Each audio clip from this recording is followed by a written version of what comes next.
This is Matthew Kratter's Bitcoin University. Today I want to talk about Bitcoin using this metaphor of the carrot and the stick. This is an old metaphor that refers to the different ways of motivating a person or an animal, in this case a donkey.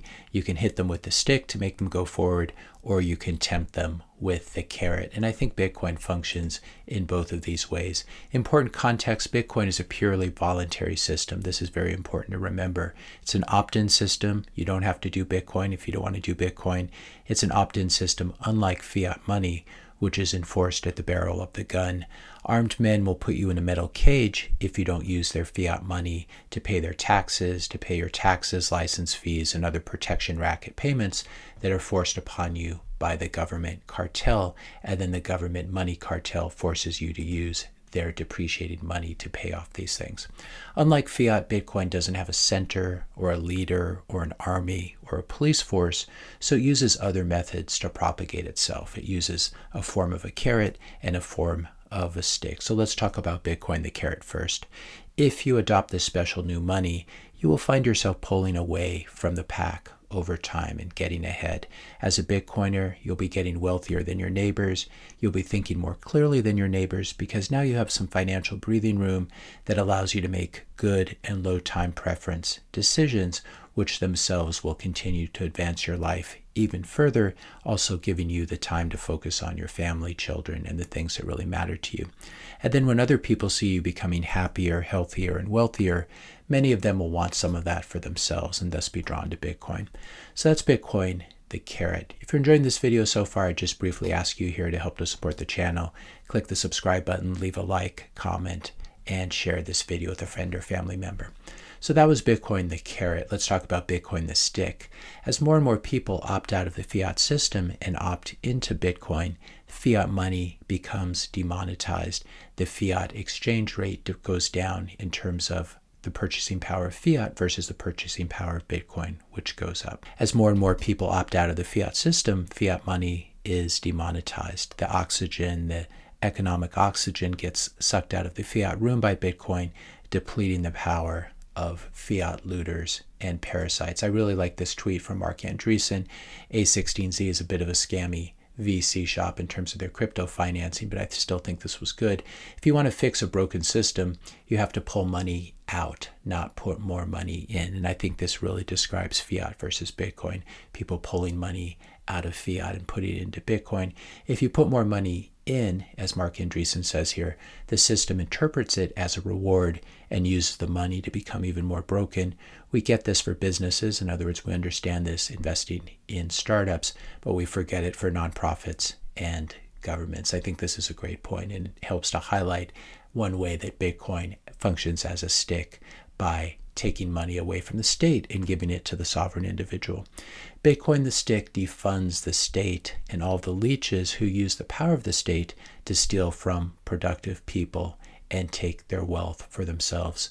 Bitcoin's purchasing power grows even more quickly as more and more people are drawn to the carrot, while fiat money's purchasing power continues to shrink, thus battering the state with the stick of defunding.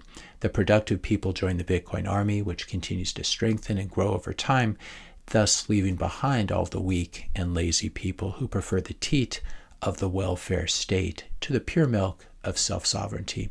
So Bitcoin is a carrot and a stick, not just at the individual level, but also at the corporate and nation-state levels as well.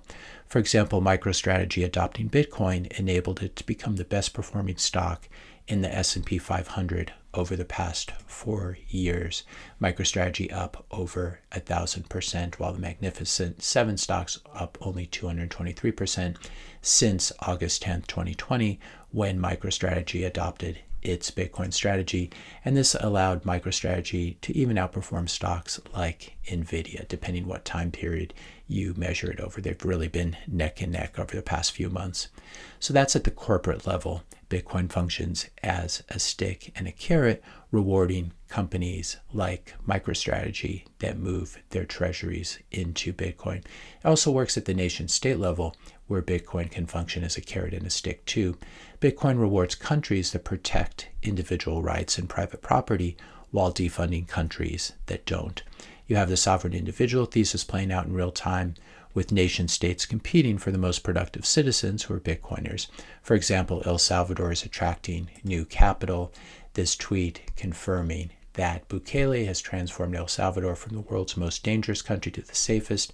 And then from an economic point of view, from a poor nation, he just presented their first self-funded budget. And this is the important part, with no new loans from the IMF, World Bank, or other financial institutions. So capital is increasingly being drawn to countries like El Salvador that respects individual rights, while capital is fleeing countries that do not respect their citizens' basic human rights, like the right to private property.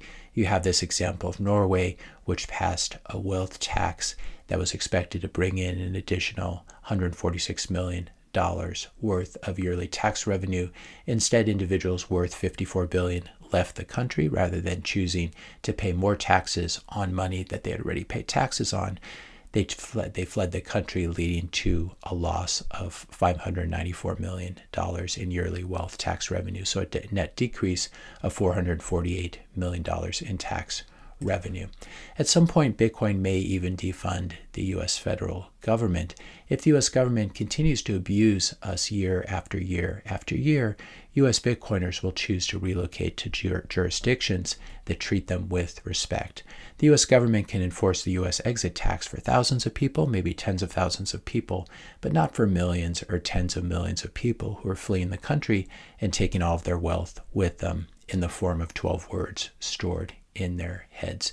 So this really helps the individual versus the nation state.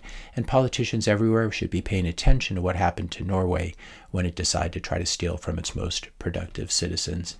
Bitcoin empowers the individual against the state, offering a pure and voluntary form of money that cannot be debased by central bankers or confiscated by the looters in Washington, D.C. And for individuals who value their freedom, Bitcoin will continue to be the carrot that lifts them up while defunding the state and battering the state as a stick. If you enjoyed this video, be sure to hit the subscribe and like buttons. Hit the notification bell if you want to be notified when I publish my next video. And let me know your questions and comments in the comment section below. Thanks a lot for watching, and I'll see you in the next video.